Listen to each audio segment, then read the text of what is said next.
38번부터 39번까지 문장 삽입 보도록 하겠습니다. 문장 삽입은 어떻게 본다? 문장 삽입은 순서와 마찬가지로 소재를 정렬시켜주는 작업을 한다. 그렇다면 얘는 어떻게 소재를 정렬시키느냐? 주어진 문장을 앞과 뒤로 가장잘 소재가 정렬되는 곳에다가 주어진 글을 넣어주시면 되고, 혹은 멀쩡하게 있던 문장을 하나 똑 떼왔으니까 글 내에서 뭐가 발생할 수도 있다? 단절이 발생할 수도 있으니 앞뒤로 소재가 가장 잘 연결되는 곳, 그 다음에 단절, 이 두 가지를 찾으려고 노력하면서 글을 읽다 보면은 삽입 문제는 자연스럽게 해결이 된다. 주어진 글 먼저 보시면 그러나 라고 뭐로 시작해 전환의 연결사로 시작을 해주시고, 그러나 귀엽고 아름다운 디자인은 또한 뭐가 있대? 단점이 있대. 다시, 그러나 귀엽고 아름다운 디자인은 또한 뭐가 있대? 단점이 있다라니까. 자, 그러면 앞에서 일단 소재든 방향성이든 전환이 됐을 거야. 전환이 되고 또한 단점이 있다 라는 말이 나왔으니까 얘는 너무 명확하게 얘 앞에는 지금 무슨 얘기 나올 거야? 장점 얘기 나오겠죠. 귀엽고 아름다운 디자인은 또한 단점이 있다. 즉 앞에까지 뭐가 나왔던 거야? 장점 얘기가 나왔던 거야. 그 다음에 소재가 전환되고 단점 얘기 나왔으니까 얘 뒤부터 지금 무슨 얘기가 나와야 돼? 단점 얘기가 나와야겠죠. 즉 얘는 장점하고 단점이 넘어가는 그 지점에다가 그냥 넣어주면 되는 매우 쉬운 문제였다라는 거. 그래서 바로 지문으로 가시면, 연구는 발견했대. 사람들은 보여준다라는 거야. 강한 본능적인 흥미랑 다가가고 소유하려는 욕구를 보여준대. 뭐에? 귀엽게 보이고 아름다운 디자인에다가. 그러나 하고 일단 전환을 시켜주고, 그러나 귀엽고 아름다운 디자인은 이끌어낸대. 두 가지의 다른 동기를 이끌어낸다. 자, 아직까지 장점 단점 얘기 안 나왔으니까 1번은 당연히 아닐 거고, 2번 보시면 귀여운 상품이나 그 패키지 디자인은 이끌어낸대. 양육 본능을 이끌어낸대. 그건 뭐냐면은 돌보려고 하는 거고, 그 상품을 또 가지고 있으려고 하는 거야. 그 다음에 그 상품을 소중히 우리의 심장에 보관해 두고 절대로 놓아주지 않으려는 욕구라는 거야. 그러니까 상품을 계속 갖고 있고 싶대. 귀여운 디자인을 보면 우리는 계속 그거를 가지려고 한다라는 거야. 그럼 이거는 귀여운 디자인의 뭐가 되는 거야? 당연히 장점이 되겠네. 근데 주어진 글은 장점하고 단점 사이에다 놔야 된다니까 장점 앞에인 2번은 당연히 안 들어가겠고, 3번 또 보시면 그 아름다운 상품이나 패키지 디자인은 이끌어낸대. 자기 표현적이고 신호를 전달하고 또 동기를 나타낼 수 있대. 즉 자기 자신을 타인에게 표현하려는 욕구야. 상품의 소유를 통해서. 이거 그냥 앞에 있는 말과 똑같은 거죠. 귀여운 디자인을 통해서 뭘 할 수 있다? 나를 표현할 수 있다라는 귀여운 상품의 장점이 될 거야. 그럼 3번은 장점들 사이에 있으니까 마찬가지로 아닐 거고, 4번 보시면 특정 유형의 귀여운 상품은 연관될 수 있대. 뭐랑? 정교함이나 진중함 부족과 연결될 수 있대. 뭐라고? 정교함과 진중함이 부족해 보일 수도 있대. 뭐가? 귀여운 상품이. 그럼 이건 귀여운 상품이 뭐가 되는 거야? 단점이 되는 거네. 장점에서 단점으로 넘어갔어. 당연히 일단 뭘 넣어야 돼? 주어진 거를 넣으시면 되겠죠. 즉 답은 몇 번? 4번이 될 거다. 뒤에만 마저 보시면, 자, 그것은 감소시킬 수 있다라는 거야. 그 제품의 어떤 성과에 대한, 능력에 대한 예상을 줄일 수도 있대. 단점이죠. 자, 아름다워 보이는 디자인은 집중력을 끌어당기지 못할 수도 있대. 시간이 지나면서. 왜냐하면 사람들은 둔감해진다라는 거야. 그들에게. 자, 아름다운 게 좋긴 하지만 시간이 지날수록 둔감해져서 걔네들에 대한 집중력을 잃어버린대. 이것도 마찬가지 뭐야? 단점이겠죠. 그러니까 4번 뒤부터 단점 얘기 쭉 나오니까 단점 얘기의 시작점이 되는 얘가 어디에 들어가야 돼? 4번에 들어가는 게 맞는 게 되겠죠. 답 몇 번? 4번이 된다. 39번 보도록 하겠습니다. 그들은 여전히 앉아있을지도 모른대. 뭐 할 때? 그들이 상상할 때.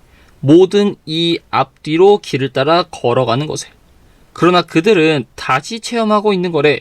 최소한 그들의 상상 속에서. 뭐를? 그들의 발의 움직임을. 자, 일단 주어진 글의 내용을 정리해보면 그니까 뭐야? 얘네들은 여전히 뭐 하고 있는 거야? 상상하고 있는 거야. 그러니까 앉아서 걸어다니는 걸 상상을 한대. 근데 그렇게 상상하면서 뭐 하는 거래? 그렇게 걸어다니는 거를 다시 체험하고 있는 거래. 그러니까 주어진 글은 그냥 걸어다니는 걸 상상하면서 그 걸어다니는 걸 다시 체험하고 있는 거다 라는 식의 내용인 걸 기억해 두시면서 그냥 앞뒤로 가장 잘 연결되거나 단절이 발생하는 부분에다가 주어진 글을 넣어주시면 되겠죠. 그래서 지문 보시면 연구자들은 연구하고 있대. 어떻게 우리의 일상적인 신체 경험이 세계에서 기여하는지 우리의 수학적인 개념의 이해에다가 뭔가 신체랑 수학 개념이랑 연결 짓고 있어. 1번 뒤에 보시면 길을 따라 걷는 경험은 예를 들어 라고 나왔으니까 이게 뭐가 되는 거야? 반복이 되는 거고, 예를 들어서 길을 따라 걸어가는 그런 경험이 은유가 될 수 있대. 산수에 대해서 생각하는. 자, 근데 여기서 중요한 건 뭐냐면은 예를 들어서 걸어다니는 경험은 하면서 여기서 뭐가 된 거야? 걸어다닌다라는 소재가 처음으로 등장한 거죠. 주어진 글에서 뭐라 그랬어?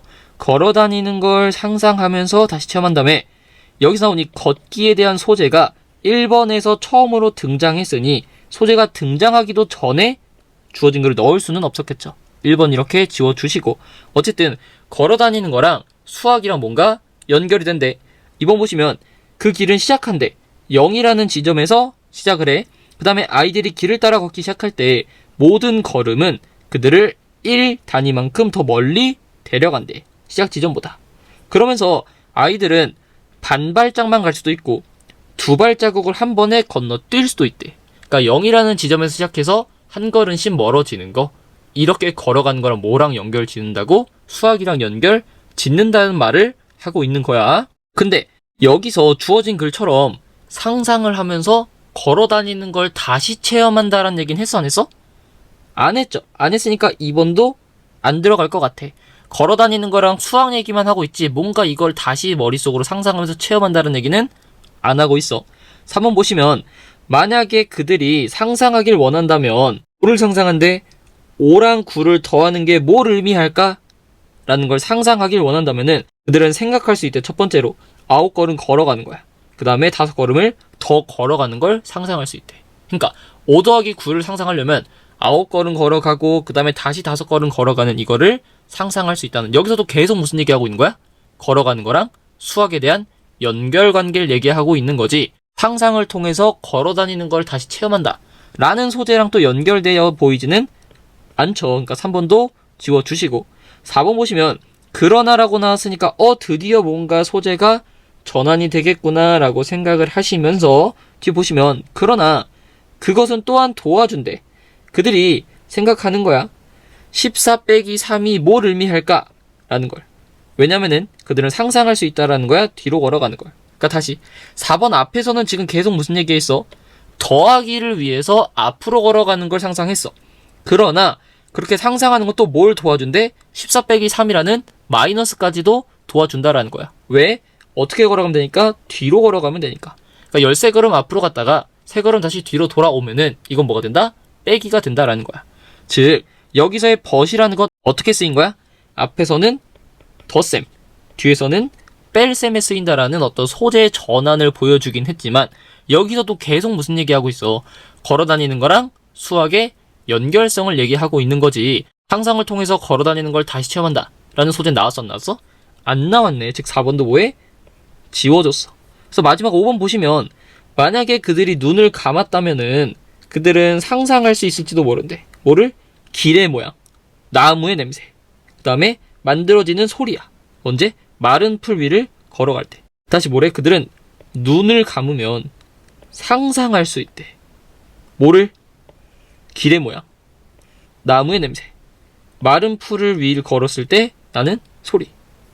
주어진 글과 정확하게 연결이 된다라는 걸 여기서 찾았어야죠. 다시 눈을 감고 상상한대. 이거 뭐야? 그들이 상상하는 거잖아. 상상하면서 뭘 느낀대? 길이 어떻게 생겼나? 나무의 냄새가 어떤가? 마른 풀을 밟았을 때 그 소리가 어떤가를 상상한대. 이거 뭐 하는 거야? 길과 나무와 소리를 뭐 하는 거야? 다시 체험하는 거네. 즉 5번 뒤에서야 비로소 뭐가 나온 거야?